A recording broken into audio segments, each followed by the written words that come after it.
Kami dari kelompok 1 mau menjelaskan tentang absorber dengan plat untuk menentukan L minimum dan stack ideal. Jadi, ini merupakan kasus penyerapan karbon sulfit dengan udara, di mana campuran gas tersebut yang berupa udara dan karbon sulfit diumpankan ke menara absorber. Di sini akan dijelaskan mengenai pengaruh kecepatan minyak terhadap jumlah stack ideal. Data-data yang diketahui dari kasus tersebut bisa kita lihat di layar. Pertama-tama kita mencari G umpan terlebih dahulu dalam satuan kilomol per jam dengan menggunakan R8,206 kali 10 pangkat min 5 meter kubik atm per mol Kelvin. Dengan rumus PV NRT, kita akan mendapatkan G umpan dengan satuan kilomol per jam, yaitu sebesar 533,31. Selanjutnya kita mencari nilai G dan AO. Dengan mencari G, kita menggunakan rumus 1 min YAO dikali G umpan. Kita akan mendapatkan nilai G sebanyak 522,64 kmol G per jam. Setelah itu kita mencari AO dengan rumus YAO kali G umpan. Kita akan mendapatkan nilai AO sebanyak 10,6 kmol A per jam. Setelah itu kita mencari YAO. YAO dengan rumus AO per G. Kita akan mendapatkan nilai YAO 0,0204 dengan satuan kilomol A per kilomol G. Setelah mendapatkan YAO, kita mencari YAH. Dengan A yang tidak diserap sebanyak 2% dari AO. Maka AH sama dengan 2% dari AO. Kita mendapatkan nilai YAH dari rumus AH per G dan mendapatkan hasil 0,000408. Setelah itu kita mencari nilai XAH dengan kandungan A dalam Lin sebanyak 50 ppm dan mendapatkan nilai XAH sebanyak 1,72 kali 10 pangkat min 5 kmol A per kmol L. Selanjutnya yaitu tahap penyelesaian.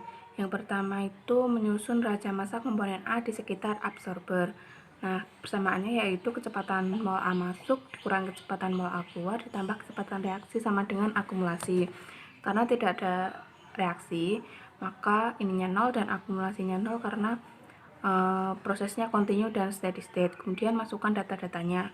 Ini yang kotak warna hijau ini harus masuk dan kotak warna kuning ini harus keluar. Kemudian sebelum menyelesaikan persamaan, cek terlebih dahulu satuannya, yaitu satuannya antara ruas kiri dengan ruas kanan itu harus sama. Di sini udah sama, yaitu kilomol A per jam. Kemudian masukkan nilainya hingga ditemukan persamaan satu, yaitu L kali XA0 kurangi L kali 0,000172 sama dengan 10,44. Kemudian hubungan keseimbangan. Untuk menentukan persamaan garis keseimbangan digunakan persamaan Y sama dengan K kali X, di mana K merupakan perbandingan antara tekanan parsial dengan tekanan parsial karbon sulfit dengan tekanan total. Hingga K didapatkan 0,4351 dan persamaan keseimbangannya menjadi Y sama dengan 0,4351 X.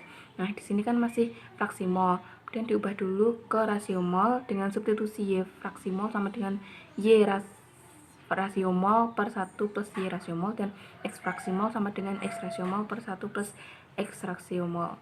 Kemudian persamaan diselesaikan hingga didapat persamaan Y sama dengan fungsi X dan keseimbangan, yaitu Y sama dengan 0,4351 X per 1 plus 0,5649 X, atau X fungsi Y dan keseimbangan, yaitu X sama dengan Y per 0,4351 min 0,5649 Y. Kemudian menentukan L min. L min dapat ditentukan dengan mencari terlebih dahulu slope-nya dengan persamaan YA0 min YAH per X bintang min XAH. Nah, ini datanya udah diketahui semua kecuali X bintang. Nah, X bintang bisa dicari dengan persamaan X fungsi Y dan keseimbangan dengan substitusi YA0 yaitu 0,0204, sehingga X bintangnya 0,0 0,481. Kemudian slope-nya dapat dihitung dan dihasilkan 0,4152. Kemudian dari persamaan ini L-nya dapat dicari dengan slope kali kecepatan arus udara dan didapatkan L-nya 216,89 kmol per jam. K itu menentukan kecepatan arus minyak, di mana kecepatan arus minyak sama dengan 1,37 kalinya kecepatan arus minyak minimal dan didapatkan kecepatan arus minyaknya 297,14 kmol per jam. Kemudian masukkan nilai L tadi ke persamaan 1 sehingga didapatkan XA0-nya itu 0,0351.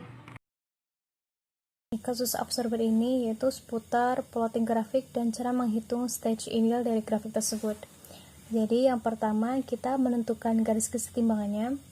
Nah, dari kasus ini sudah tersedia persamaan kesetimbangannya, jadi kita tinggal merubah XY-nya dalam bentuk rasio atau X dan Y besar. Lalu kita cari titik yang akan diplotting. Selanjutnya, kita menyiapkan titik GOPL operasi dari absorber. Titik ini berasal dari data yang diketahui dan juga dari perhitungan raca massa sebelumnya. Nah, ini merupakan plotting dari GOPL operasi dengan garis kesetimbangannya, di mana ini merupakan titik topnya dan ini merupakan titik bottom. Selanjutnya, kita buat stage-stage idealnya yang hasilnya nanti akan seperti ini. Nah, gimana caranya? Kita coba zoom in sekitar titik top. Awalnya, tarik garis horizontal dari titik GOPL operasi menuju garis kesetimbangan.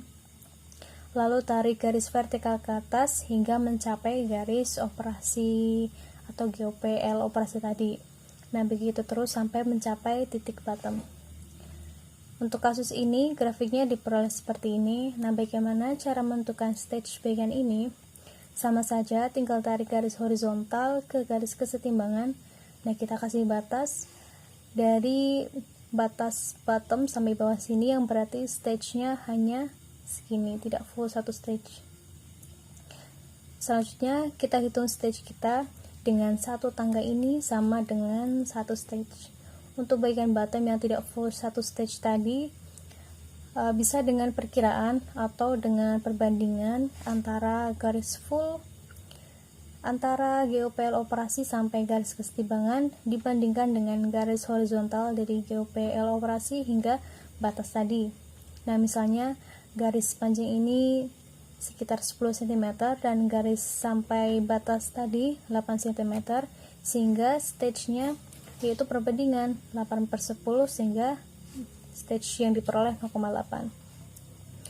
Nah, sekarang kita bisa menentukan keseluruhan stage-nya.